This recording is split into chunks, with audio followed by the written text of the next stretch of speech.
आप सभी को जय मसीह की। परमेश्वर का वचन कहता है भजन संहिता 49 में। तो आप सब इस वचन को ध्यान से सुनिएगा। परमेश्वर इस वचन के द्वारा आपको आशीष दे और पूरा वचन सुनिएगा। हे देश देश के सब लोगों यह सुनो, हे संसार के सब निवासियों कान लगाओ। क्या ऊंचा क्या नीचा, क्या धनी क्या दरिद्र, कान लगाओ। मेरे मुंह से बुद्धि की बातें निकलेगी और मेरे हृदय की बातें समझ की होगी। मैं नीति वचन की ओर अपना कान लगाऊंगा। मैं वीणा बजाते हुए अपनी गुप्त बात प्रकाशित करूंगा। हालेलुया। कि बुराइयों से धीरूं तब मैं क्या डरूं। जो अपनी संपत्ति पर भरोसा रखते और अपने धन की बहुतायत पर फूलते हैं, उनमें से कोई अपने भाई को किसी भांति छोड़ नहीं सकता। हालेलुया। और ना परमेश्वर को उसके बदले प्रायश्चित में कुछ दे सकता है, क्योंकि उनके प्राण की छुड़ौती भारी है। वह अंत तक कभी ना चुक सकेंगे।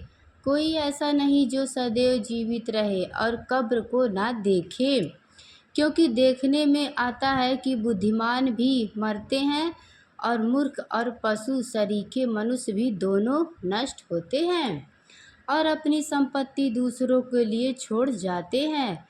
वे मन ही मन यह सोचते हैं कि उनका घर सदा स्थिर रहेगा और उनके निवास पीढ़ी से पीढ़ी तक बने रहेंगे। इसीलिए वे अपनी अपनी भूमि का नाम अपने अपने नाम पर रखते हैं। परंतु मनुष्य प्रतिष्ठा पाकर भी स्थिर नहीं रहता। वह पशुओं के समान होते हैं जो मर मिटते हैं। हालेलुया।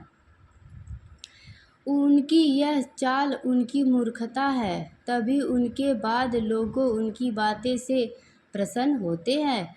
वे अधलोक की मानो भेड़ बकरियों ठहर गए हैं। मृत उनका गडरियों ठहरी और भोर को सीधे लोगों उन पर प्रभुता करेंगे और उनका सुंदर रूप अधलोक का कोर खो जाएगा और उनका कोई आधार ना रहेगा। परंतु परमेश्वर मेरे प्राण को अधलोक से वश से छुड़ा लेगा, क्योंकि वही मुझे ग्रह कर अपनाया है। जब कोई धनी हो जाए और उसके घर का वैभव बढ़ जाए, तब तू भय ना खाना, क्योंकि वह मर कर भी साथ ना ले जाएगा, ना उसका वैभव उसके साथ कब्र में जाएगा। चाहे वह जीते जी अपने आप को धन कहता है रहे। जब तू अपनी भलाई करता है, तब वे लोग तेरे प्रशंसा करते हैं। तभी वह अपने पुरखाओं के सामने समाज में मिलाए जाएंगे, जो कभी उजियाला ना देखें। हालेलुया।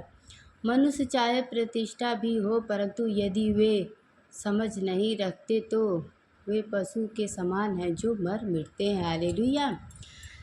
तो मैं उम्मीद करती हूँ कि आप सबको इस वचन के द्वारा कुछ समझ और ज्ञान मिला होगा। परमेश्वर इस वचन के द्वारा आप सभी को आशीष दे। जय मसीह की। God bless you.